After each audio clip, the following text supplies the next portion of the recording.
Critical Context in Education Leadership, EDD 702. Welcome aboard. Hi, I'm Rosalie Guzofsky. I'll be your instructor for this course. I know most of you, if not all of you in some way. I think the only person I don't know is Moshe Vakman, who I know by phone, but not in person. Everybody else I know. So very excited to be your faculty for this course.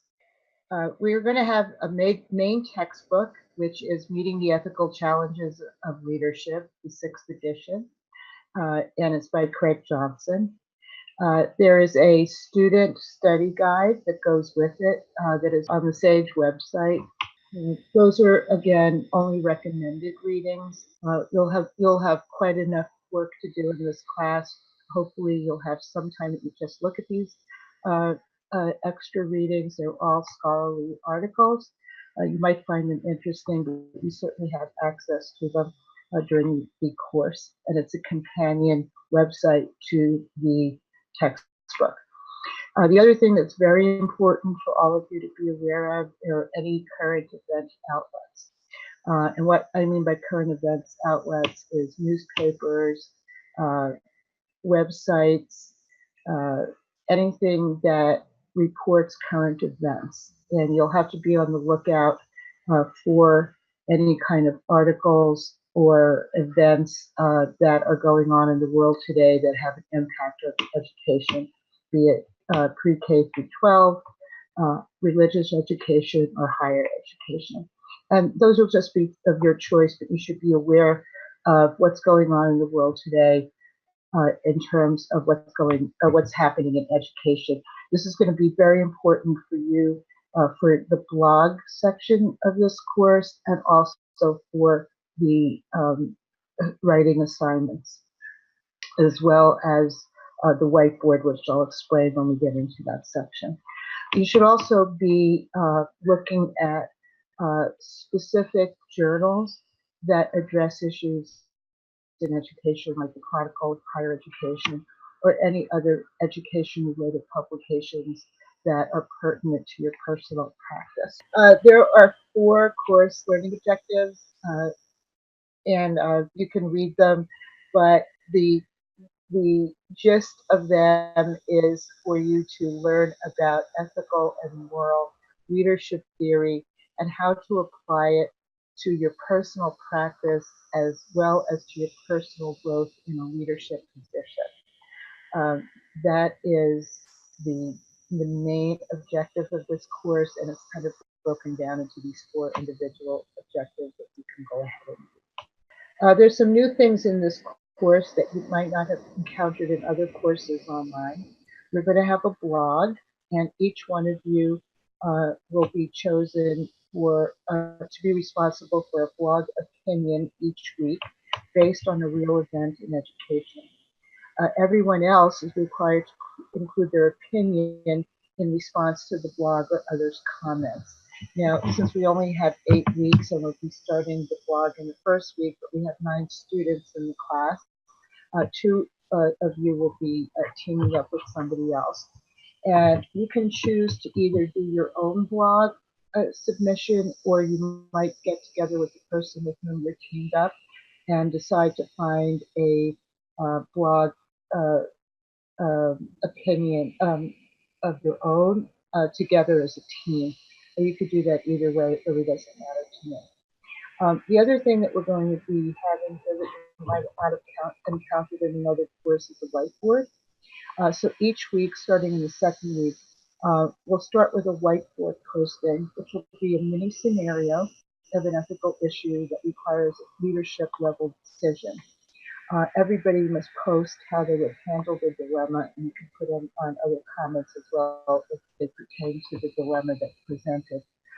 This is not a very long entry. They're kind of what we would actually do on a whiteboard.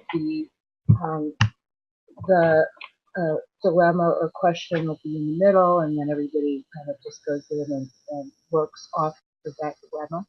And you can either answer other people or just focus in on the question that's posted. What to expect in this course? This is a very complex course with some very complex ideas. The course focuses on ethical behaviors of leaders as well as followers, and how all constituents of an organization impacts the ethical and moral dynamic of that organization. The other thing that the course focuses on is personal growth of an ethical leader. And you will focus also on your own strengths and weaknesses as a moral executive and how you can chart progress towards being more ethical based on what you learn about yourself and about the theory that's presented in this course. The importance of ethical leadership and moral organizational functioning is important in all realms, but especially in an educational environment where the formation of students happens by how we teach, how we lead, and how we lead by example. So that's why the focus in this course is not only on the theory of ethical and moral leadership, where it goes well and where it's gone awry, but also how you can apply it not only to situations but yourself as an educator and a leader in an educational institution. There will be quite a few assignments in this class, some of them fun, some of them a little bit more difficult and thought-provoking. They're all meant to make you think. Of course, you'll have forum participation. There'll be weekly written assignments. There'll be weekly blog participation. There'll be weekly whiteboard participation. And as a new feature, we've added a chat room function because there are so many things that you might want to discuss kind of as a sidebar outside of the forums or the blog participation. It's a good place for you to speak to each other. It's not an audio chat, but like a chat room kind of chat. And it's a good place for you to just go in and talk to your fellow classmates. This chat function won't be graded, but you should feel free to go in there and talk frankly about issues that you're either having with the class. You might not understand some things. You can talk it out there, or you can talk about something that you found outside of class that you might feel is pertinent, but you don't know where to put it, particularly in the blog or the whiteboard or in the forum discussions. Also, the thing that most of these assignments have to do with is increasing your awareness of how and what is happening in your environment that impacts ethical education leadership. Just in the past year, I could probably think of 20 things that have happened that have made it to the news that has to do with ethics in an educational setting. It could be about hazing. It could be about freedom of speech. It could be about sexual harassment. It could be about transgender bathrooms. It could be anything like that.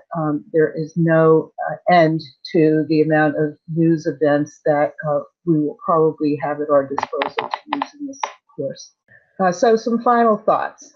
I'm really looking forward to working with you all. Like I said, I know almost everybody.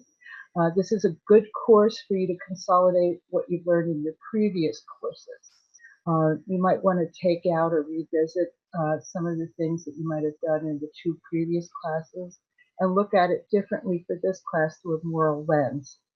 You may be asked to revisit things that you've done in other courses. This also is a course that's meant to make you think. You don't have to memorize theory. You don't have to remember every single name of every kind of ethical leadership theory there is. What the course is meant to do is to make you synthesize what you're learning and apply it to real life. And last but not least, if you're really good in this class, maybe we'll have another party at my house. So just be on your toes.